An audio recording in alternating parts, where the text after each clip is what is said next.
Antes que nada, Elisabetta, pues muchas gracias por estar acá. Tu perspectiva es muy importante para la comunidad filosófica y pues bueno, te queremos hacer algunas preguntas, sobre todo basados en tu texto de hace 20 años, en el artículo de Pensar la filosofía. Sostienes que el pluralismo y la racionalidad son dos aspectos centrales de la filosofía de la vuelta de siglo. 20 años después, ¿qué aspectos consideras que son fundamentales en el quehacer filosófico actual? Bueno, gracias por la invitación, es un gusto estar aquí. Si hace 20 años insistí mucho en que la filosofía está ligada a la pluralidad y a la racionalidad. Y esto no fue gratuito. Hace 20 años estábamos viendo ya las consecuencias del derrumbe de la caída del muro de Berlín, de cómo se había quitado había terminado la Guerra Fría y teníamos el auge del neoliberalismo. Entonces teníamos una visión de la racionalidad como unívoca, ¿no? Es una racionalidad que pretende ser universal, que pretende dar las razones óptimas, los cálculos fijos, ¿no? Argumentos sólidos. Y lo que estábamos viendo es que empezábamos a tener grandes propuestas que ponían en cuestión esos supuestos. Empezábamos a ver, incluso en la historia de la filosofía, que la historia de la filosofía se había hecho desde una visión que era la visión hegemónica del momento.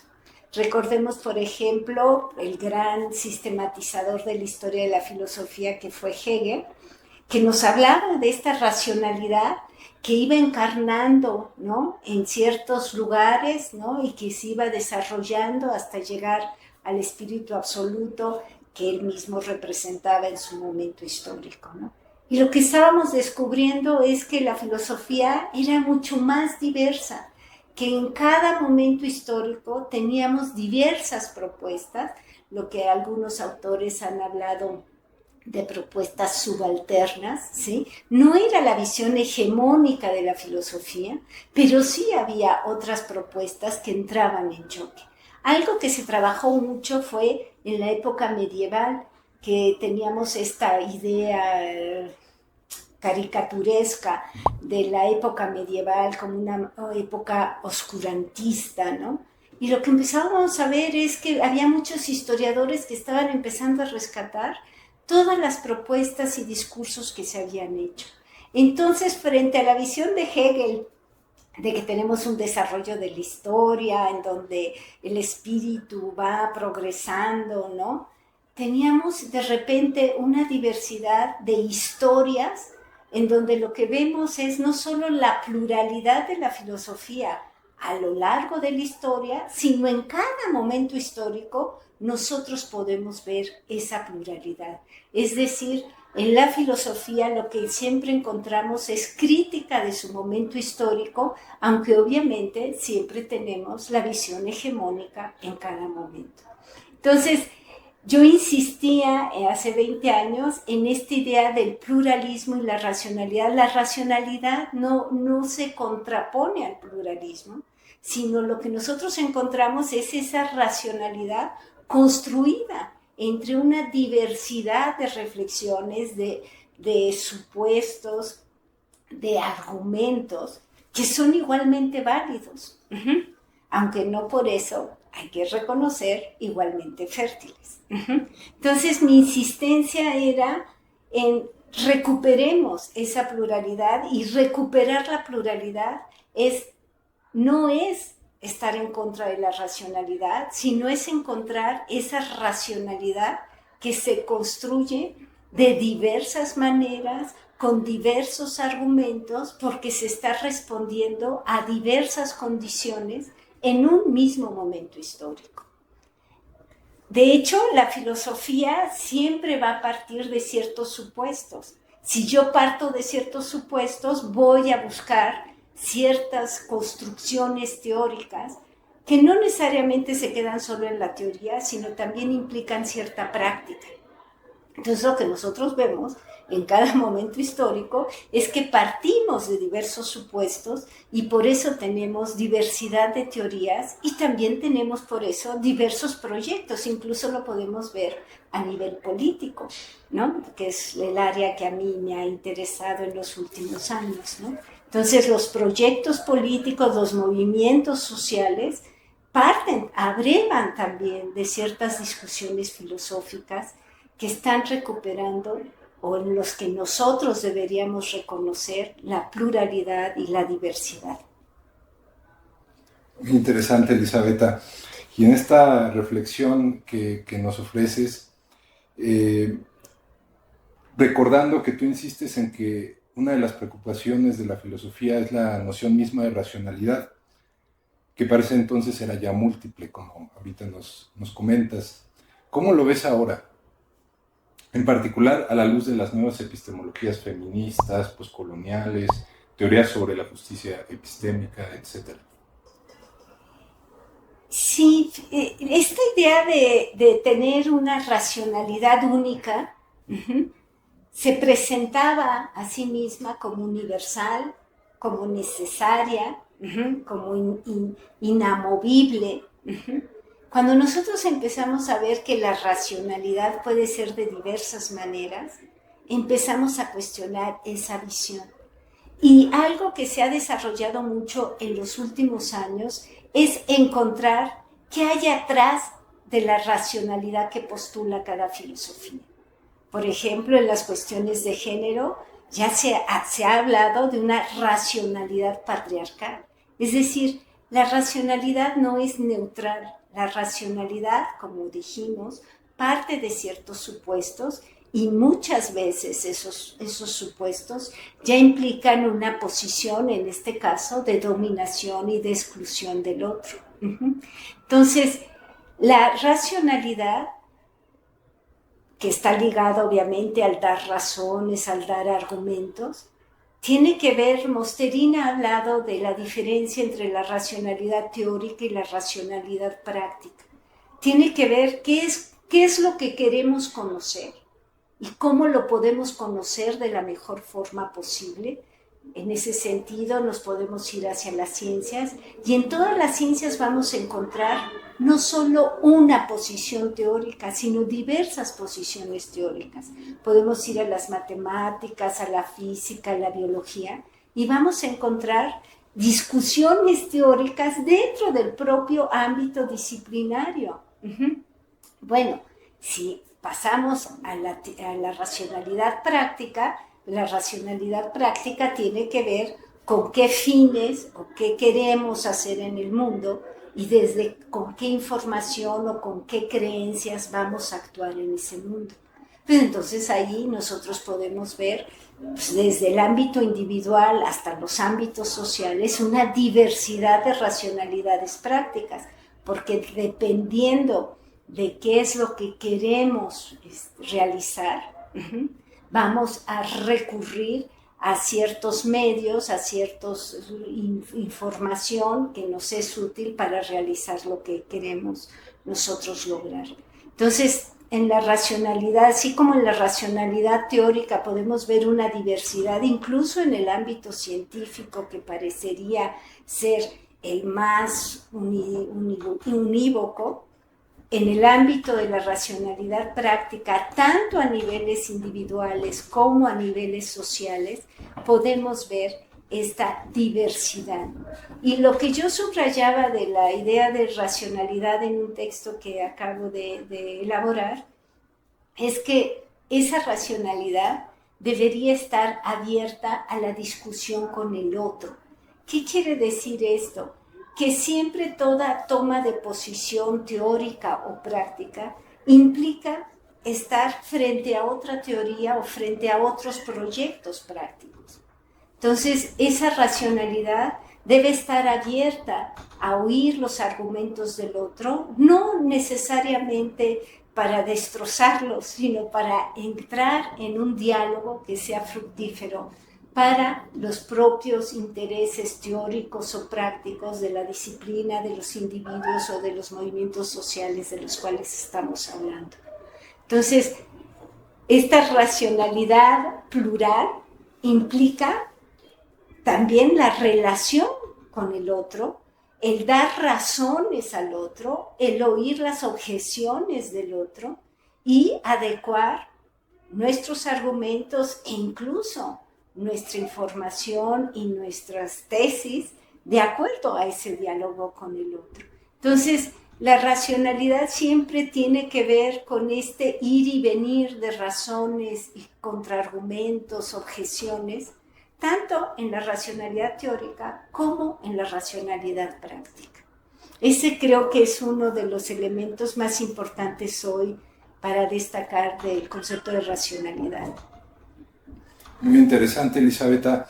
En ese tenor, ¿cuál sería la labor de la filosofía política clásica dentro de este nuevo panorama? ¿Y cuáles consideras que son las líneas más prometedoras? Bueno, la filosofía siempre va a sus clásicos, ¿no? Y la relación que tenemos con los clásicos es muy peculiar, sobre todo en la formación que nosotros tenemos en la academia. Cuando nos acercamos a un clásico, lo primero que tenemos que hacer, creo yo, es ubicarlo en su contexto histórico, porque si no, difícilmente podemos entender por qué el autor dice lo que dice. Pero no podemos quedarnos en el clásico solo en su contexto histórico. De hecho, es un clásico porque algo hizo. ¿Qué fue lo que hizo? Construyó ciertos conceptos que se convirtieron en conceptos claves para la disciplina. Entonces, por ejemplo, de Platón o de Aristóteles o de Hegel, como señalé en relación al concepto de razón, tenemos este concepto que dentro del autor tiene cierto significado por ciertas características históricas, pero que al mismo tiempo rebasan su momento histórico y lo podemos traer a nuestros días como un concepto clave para pensar nuestro presente. En este sentido, yo creo que la formación en los autores clásicos de la filosofía es fundamental, porque en estos autores nosotros podemos ver, primero, los distintos conceptos de filosofía. Cada filósofo nos va a dar una concepción de la filosofía, una definición de lo que entiende por filosofía, y de hecho su propuesta es acorde con esa definición. Entonces ahí ya podemos ver la diversidad del concepto de filosofía, que de hecho tendríamos siempre que hablar de filosofías en plural más que en filosofía. Y algo también muy importante es que en los clásicos nosotros lo que podemos ver también no es solo la construcción de conceptos que han llegado hasta nuestros días, a pesar de que están circunscritos a cierto momento histórico, sino que siempre están en discusión con otra concepción de su propio momento histórico, que esa es una característica fundamental de las filosofías. Es decir, toda filosofía trata de darle una respuesta, una crítica a otra concepción filosófica. Y ese poner en cuestión una concepción o ciertos supuestos que están aceptados en cierto momento histórico, lo que hace es que el filósofo se levanta, cuestiona y hace una contrapropuesta. Y construir la filosofía en diálogo y en crítico con otra filosofía es una de las características fundamentales que creo que hay que tener presente en la formación de nuestros alumnos en la carrera. Nosotros podemos ver que incluso hoy en día, que cualquier propuesta filosófica está partiendo de ciertos supuestos que se enfrentan a otros supuestos. Y también hay que fijarnos en las consecuencias que tiene una filosofía. Las filosofías no solo critican a otras, sino que en su criticar y en su contraproponer también tiene consecuencias. En el caso de la racionalidad práctica es muy relevante cómo hacemos las críticas y qué es lo que proponemos, porque de acuerdo a eso podemos estar impulsando cierta racionalidad práctica u otra. Entonces, los clásicos son fundamentales para la formación del filósofo, pero tampoco nos podemos quedar solo en ellos. Son como los grandes maestros que hay que escuchar, que hay que analizar, pero también hay que dar un paso adelante y llegar a nuestro presente para ver cuáles son nuestros problemas, que pueden ser muy distintos a los que originaron las propuestas de los clásicos y que nos exigen dar un paso más. Este paso más no quiere decir que nos olvidemos de los clásicos, podemos echar manos de las herramientas que nos dan los clásicos, pero hay que dar ese paso para darle una respuesta a las preguntas, a las cuestiones, a los graves problemas que tenemos hoy en día y que la filosofía no puede quedar callada frente a ellos. En ese mismo sentido, justamente, Elisabetta, tú has dedicado parte de tu obra a reflexionar sobre el fenómeno de la migración. Entonces, en varios trabajos sostienes que es urgente construir una política migratoria global que permita asegurar los derechos fundamentales y un marco de justicia para los migrantes. ¿Cómo puede la filosofía política reflexionar y ofrecer soluciones al respecto? Yo creo que la filosofía, y en especial si hablamos de filosofía política, tenemos que ir a los problemas concretos. No podemos quedarnos solo en los planteamientos abstractos, generales de la disciplina, del área, sino tenemos que aterrizar en problemas concretos. Yo, por ejemplo, he trabajado las cuestiones de justicia y uno de los problemas concretos es la migración, pero también ha sido la discriminación, el racismo, por ejemplo ahora los feminicidios, en fin, podríamos nosotros aterrizar las cuestiones teóricas para analizar un problema en concreto. En el caso de la migración, es un fenómeno fundamental en nuestro mundo contemporáneo. No solo ha existido a lo largo de la historia, sino se ha acelerado y ha tenido elementos y condiciones que son muy peculiares en nuestros días. Una de las características fundamentales de la migración hoy, primero son el número de migrantes que tenemos, que son grandísimos. Las reacciones de los países de destino, que cada vez son más violentas, más agresivas para cierto tipo de migración, y en cambio son muy benévolas y muy de brazos abiertos para otro tipo de migración. Entonces, el problema que yo veo en la migración en especial es el problema de la desigualdad y la discriminación. ¿Por qué? Porque hay muchísimos tipos de problema en la migración. Por ejemplo, hay personas que estudian la migración dorada, ¿sí? Como las personas que tienen capital pueden moverse en el mundo en perfectas condiciones, o por ejemplo la migración calificada, como personas que están muy bien preparadas o cualificadas son atraídas a ciertos lugares que cooptan este tipo de personal bien preparado y dotado. A mí obviamente me interesa la migración que es discriminada, que tiene condiciones adversas y que muchas veces no logran llegar a su destino, y cuando logran llegar al destino siguen siendo oprimidas y con graves problemas para la sobrevivencia.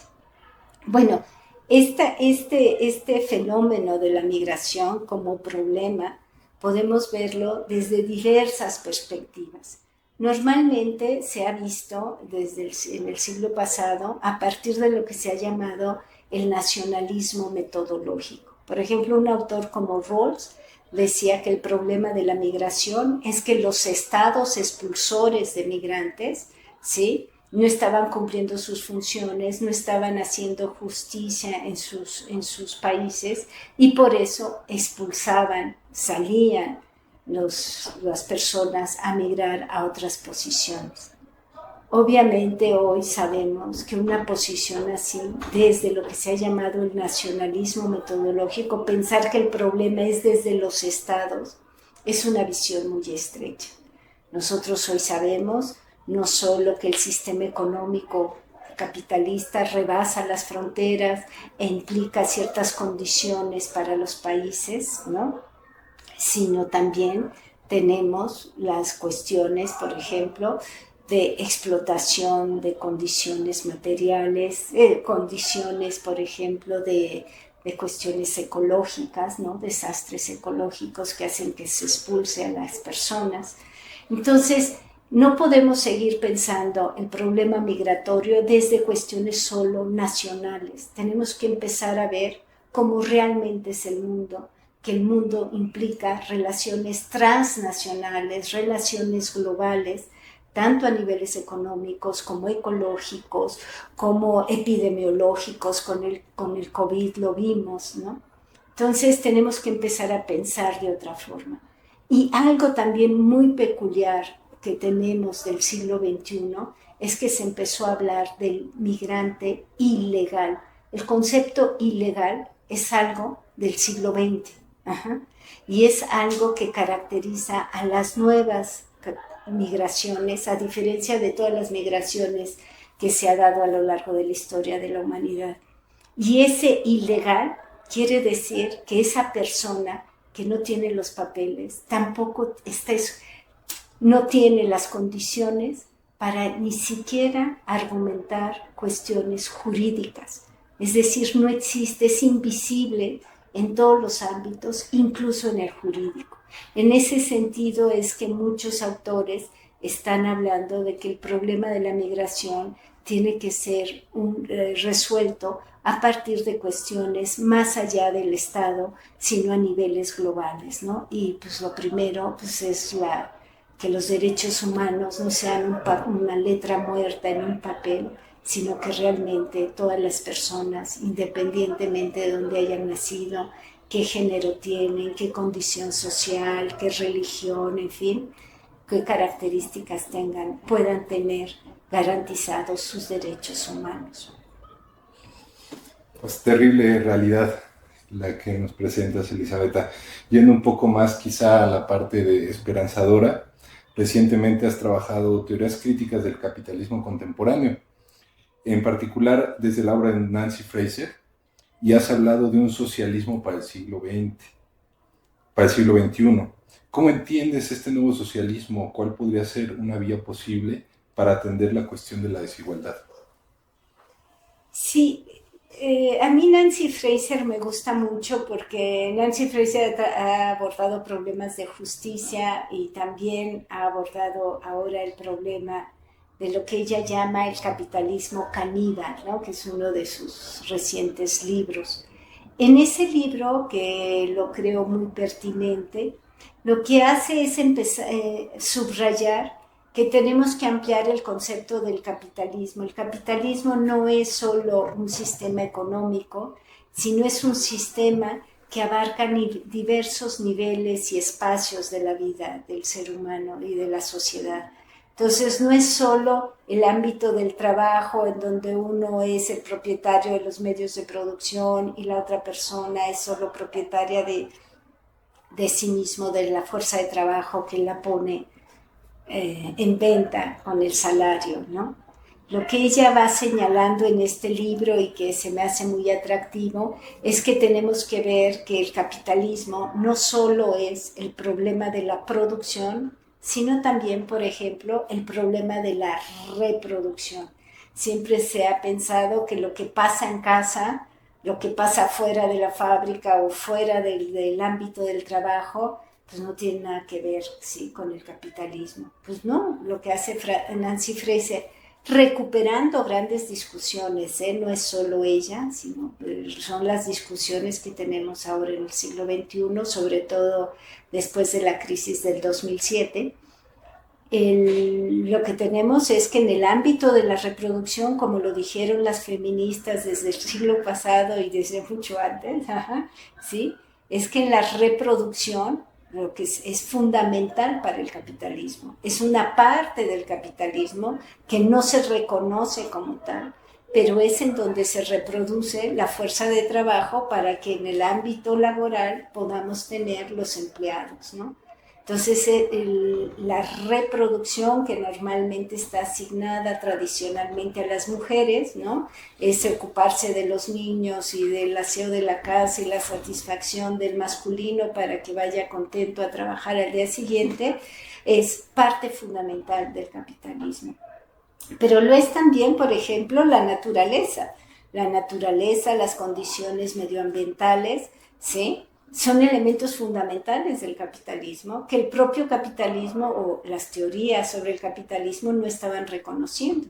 Entonces parecería que esas condiciones materiales que nos dan la naturaleza no importan, ahí están. Pues hoy vemos que no son infinitas, hoy estamos viendo cómo el capital, la industria, la minería, en fin, se pueden poner muchos ejemplos, lo que está haciendo es destruir, ¿sí?, esos elementos fundamentales que son base para el desarrollo del capitalismo, ¿no? Entonces, Nancy Fraser lo que hace es decirnos, bueno, es que tenemos que empezar a entender el capitalismo de una visión mucho más amplia que solo la cuestión económica, ¿no? Entonces es la reproducción, pero también las condiciones como son, las condiciones de la naturaleza. Entonces, en contraparte, si nosotros queremos pensar el socialismo para el siglo XXI, debería ser también un socialismo ampliado, una concepción del socialismo que no se centre solo en la cuestión económica, sino en todos estos otros elementos que hacen posible que se dé el desarrollo económico. Por eso, ahora algo que sería cuestionado por muchos socialistas del siglo pasado, incluso en el antepasado, pues es que ser socialista es ser socialista también en el ámbito de la reproducción, es ser socialista también en el ámbito de las condiciones materiales de la naturaleza. No son cosas extras. Y hay algo muy interesante aquí, que nosotros podemos ver movimientos feministas que nos hablan del ámbito de la reproducción, podemos ver movimientos ecologistas que nos hablan del ámbito del desarrollo ecológico. Y fíjense, Nancy Fraser, como muchas otras lo han señalado, es que podemos ser muy conservadoras, ser feministas de derecha, ser ecologistas de derecha. Es decir, lo que necesitamos son posiciones socialistas en el feminismo, posiciones socialistas en la defensa del medio ambiente. ¿Y eso qué quiere decir?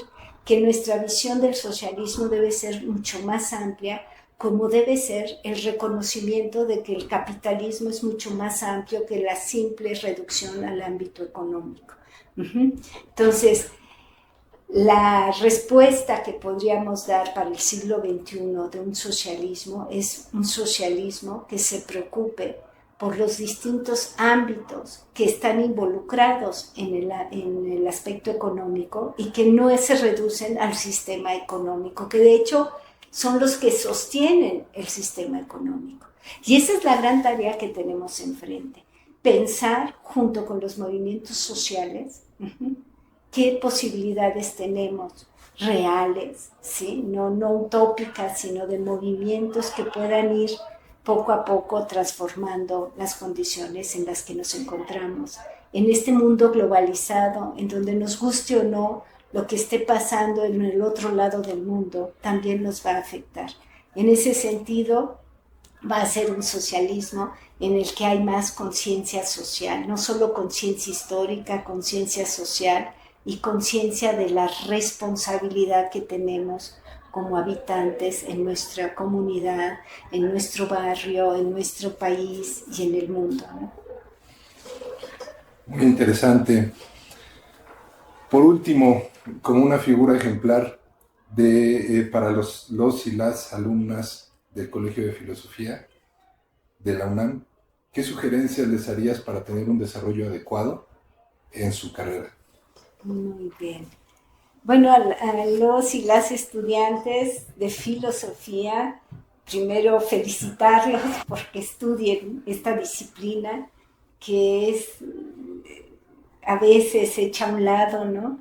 Y que yo creo que es una de las características fundamentales del ser humano, porque es una disciplina que nos lleva a tomar distancia un poco de la situación en la que nos encontramos, tanto a niveles individuales como sociales, para poder reflexionar y criticar y proponer, ¿no? Entonces es una disciplina que creo que es fundamental y qué bueno que los estudiantes se encaminen en esta disciplina y no por otras, ¿no?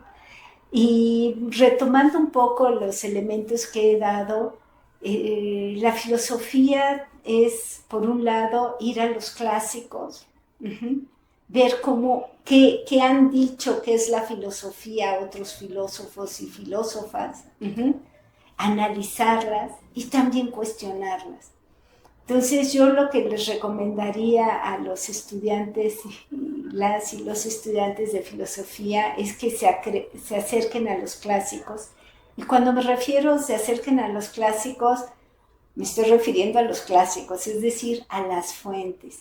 Ahorita hay muchísimas publicaciones, muchísimos comentaristas, incluso resúmenes de las grandes obras de los autores, pero la filosofía no es solo información, ¿qué dijo Platón?, sino es formación en filosofía. ¿Qué quiere decir?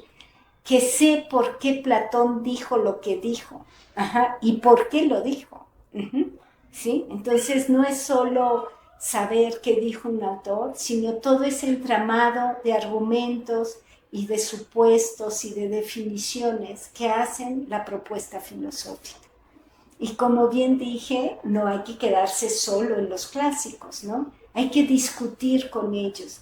Y en ese sentido, el trabajo de los y las estudiantes en filosofía es, por un lado, un trabajo muy individual de leer y ser paciente y seguir a un autor, pero al mismo tiempo es un trabajo comunitario.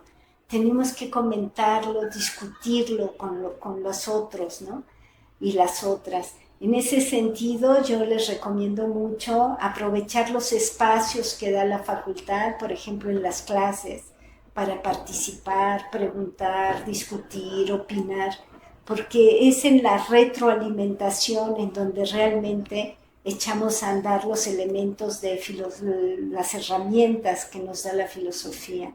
Incluso les sugeriría, si pueden, si tienen tiempo, hacer círculos de estudio. Es muy importante no solo leer, sino comentar, discutir, explicar a un otro, a una otra.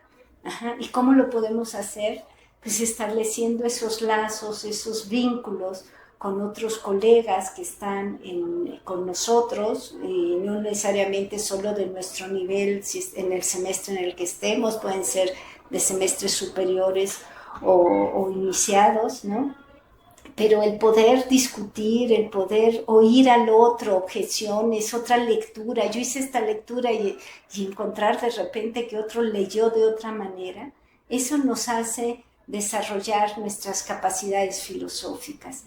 Yo creo que tenemos que aprender a leer filosóficamente, y eso sí es un trabajo individual, pero también tenemos que aprender a escribir filosóficamente y a hablar filosóficamente. ¿Cómo lo vamos a hacer?